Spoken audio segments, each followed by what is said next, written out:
It's for what's his name? For kapara, for food.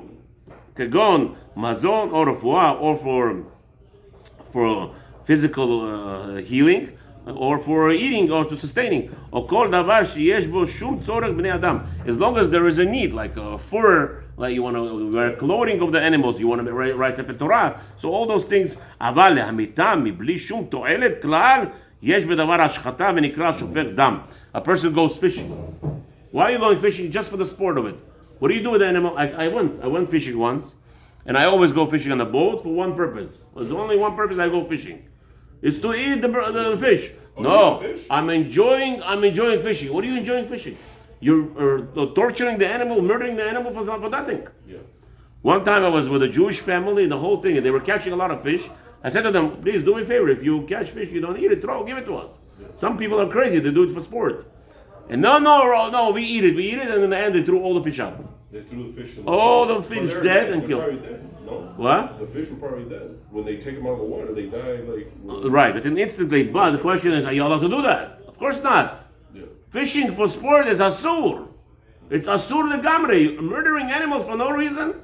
For for fun for fun of it? Now, what about hunting? Hunting is also asur. For the fun of it? Unless you're a hunter. What do you do here in America? What about pests? Like they kill these iguanas because they're oversaturated. That's right. So that's allowed.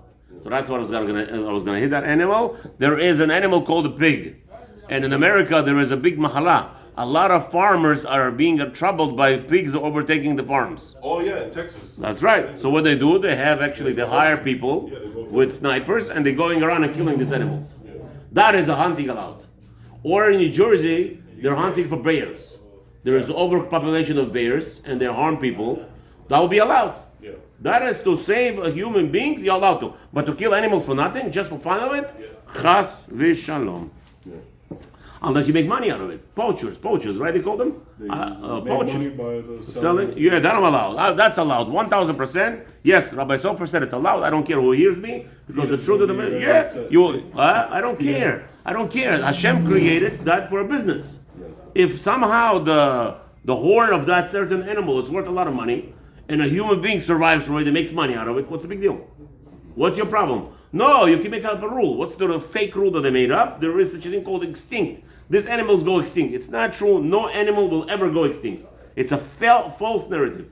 Not one animal went ever extinct, and no animal will ever go extinct. What about the top of the Mishkan? Apparently there's an animal. That's Rashi says. Not everybody agrees with Rashi, because Rashi went against the norm.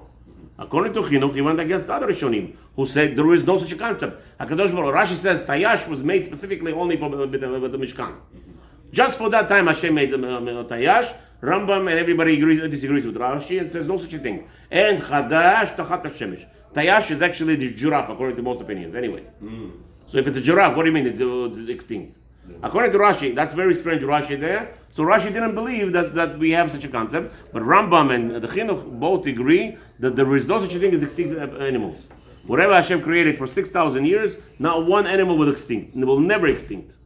So if you ask me why I'm okay with people going hunting for horns of certain animals, why not? If that makes them money, that's parnasa, go ahead. What's the shaila here? What's the shaila? As long as you're not causing tsar to the animal, you're killing it right away and you make money out of it, what's the big deal?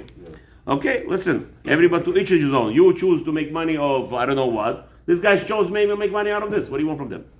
Okay, that's not called murder for no reason. Here you see. The rhinos, they get a horn for the ivory, and now they made it illegal to kill the rhinos for but killing animals is illegal, but killing humans is okay. Experimenting on humans is okay. You know those things on bottles they write the deodorants and all this thing. No animal testing. No animal testing, but human testing, it's a beautiful thing. It's permissible today. Experiments on humans. Yeah. Nuremberg Code was thrown out from the books 1954. As soon as it was passed, a few years later, it was thrown into garbage.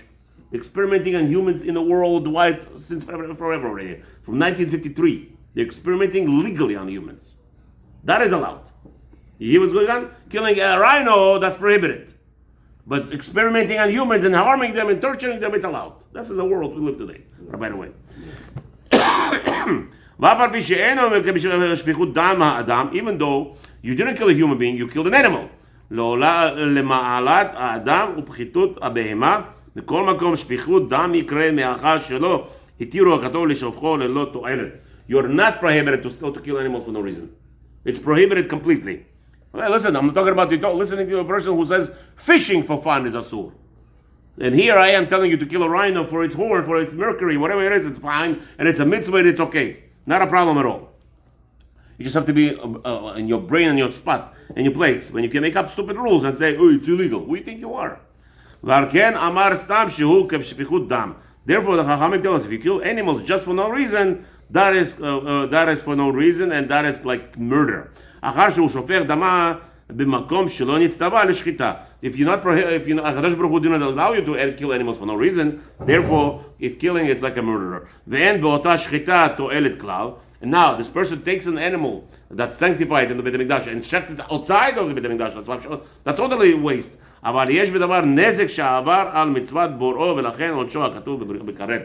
therefore the Torah over here was very strict and said, if anybody who kills an animal that was sanctified outside of the Azara, he is punishment with complete annihilation of his soul from this world.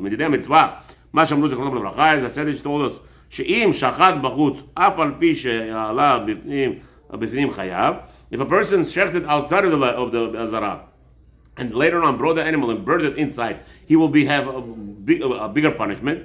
לפי השחיטה והעלייה בכל אחד לאו בפני עצמו, because we understood that the sin of shechting and bringing the sacrifice in Beit HaMikdash, it's a sin within its own. Each one has its own sin. ולאו דעלייה בסדר ראה אנוכי. So we will go into the parashat of right, I believe parashat Yitro over there will tell you prohibition of bringing a sacrifice that was shechted outside. ואין אדם חייב אלא על שחיטת קודשים הראויים לקרב על המזבח. Obviously, the sacrifice that he sanctified, that he shechted, only relates to an animal that is allowed to be brought in the Mikdash. אבל השוחט בחוץ אחד מייסורי מזבח, הרי זה פטור. But if a person sanctified a deer you're not allowed to bring in the Beit HaMikdash, right? And then he shechted it outside the deer. That's not a problem. He's not chayav. שנאמר לפני משכן השם. Now he is maybe going to be punished for just killing a deer for no reason, but it's not going to be correct. The karet is only on an animal that's allowed to be brought on the mizbeach. Kol she'en raui levo al mishkan, Hashem en chayavin alav. So if an animal was not allowed to be brought in the Beit HaMikdash, which is not fitting, like a deer or a buffalo, all those kind of things, there he is not going to be chayav karet. All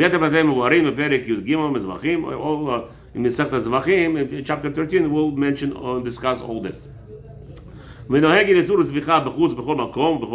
Obviously, today even you're not allowed to do this kind of sacrifices because a person who slaughters today, many people have this big problem, misconception. People build a new house and they bring a lamb and make a korban for the right, and they eat it and the whole thing. You have to be very careful not to say it's for the name of korban, not to designate anything for it. You want to shecht a lamb for the new house that you built, beautiful, go ahead. But why are you doing it? Because you want to honor Hashem with a new house, and you want to honor guests, and you want to make a big thing out of it, thanking Hashem Sudan Hodaya that He gave you an opportunity to build a house. That's beautiful. But to tell me it's a korban, chas v'shalom.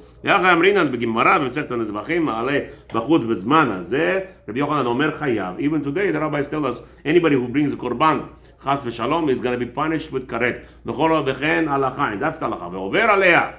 Chas v'shalom, a Jew went ahead, v'shachat kodshim b'chutz, b'mizid chayav karet. Any Jew today does it, he is chayav karet. Even if he didn't burn it in Beit HaMikdash, obviously because there is no Beit HaMikdash, still by shechting it, nearly by shechting it, chutz with the name of korban is going to be chayav. Me'et sheshchatan chayav. The moment that he shechted it, but if he just designated, he just spoke of nonsense. As long as he didn't do it, he's not going to be punished. The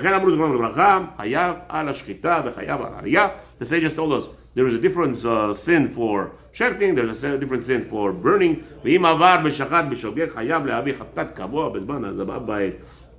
But if a Jew went ahead and by mistake shechted it, and then realized it was asur, there he was going to have to bring chatat kavua in the time of the Beit HaMikdash. He has to write in his paper that he owes a certain korban when the Beit HaMikdash will be rebuilt. Baruch Adonai L'olam, Amen.